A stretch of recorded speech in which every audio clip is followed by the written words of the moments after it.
Lugupeetud Narva, Sillamäe ja Jõhvi õpetajad, õpilased, koolide sõbrad.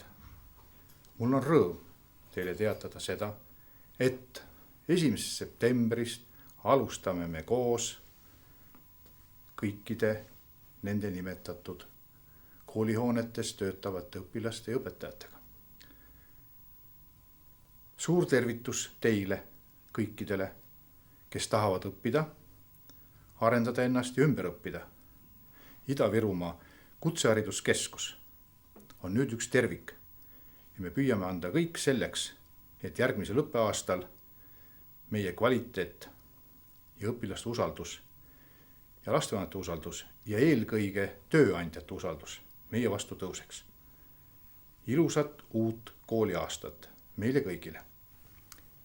Hea koolipere Narvas, Sillamäel ja Jõhvis. Palju õnne meile kõigile uue algava õppeaasta puhul. Päris kindlasti me tänasega astume väga olulise sammu edasi.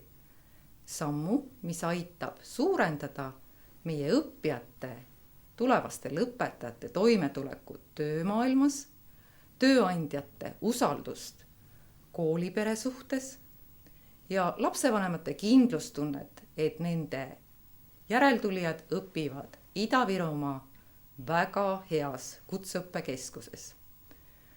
Ida-Virumaa Kutsehariduskeskuse õppedirektorina on mul suur rõõm öelda, et me alustame koos ja me teeme kõik selleks, et iga õppija oleks 3 õppekohas.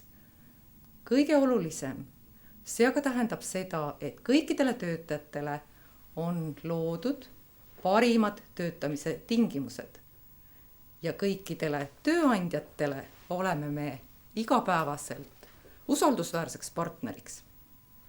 Head uut kooliaastat meile kõigile!